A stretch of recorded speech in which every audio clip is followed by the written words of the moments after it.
तुमने पहले प्रोपेगेंडा किया, फिर मईशत का दबाव डाला और अब राफेल उड़ाकर समझते हो कि पाकिस्तान झुक जाएगा। सुन लो, ये 2025 का पाकिस्तान है। यहाँ सिर्फ वर्दी ही नहीं बोलती, बल्कि हमारा हर जवान, हर तालिब इल्म और हर मजदूर सरहद पर जाने के लिए तैयार खड़ा है।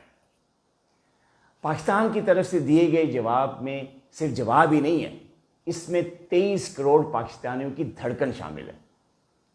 तुमने कश्मीर में 5 लाख फौज उतारी और समझ लिया कि दुनिया तुम्हारा बयानिया मान लेगी, मगर हर गोली, हर पैलेट और हर ब्लैक आउट तुम्हारी आलमी मुनाफिकत का सबूत बन चुका है।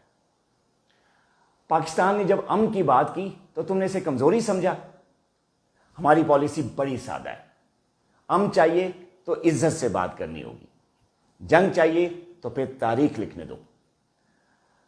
तुम्हारे पास मईशत है तो हमारे पास गाजी का लहू है, तुम्हारे पास राफेल है तो हमारे पास ईमान और जज्बे शहादत है।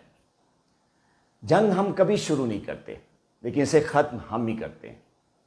याद रखो, पाकिस्तानी गैरतमंद खून जब बोलता है तो सिर्फ जवाब ही नहीं मिलता, बल्कि निज़ाम बदल जाता है।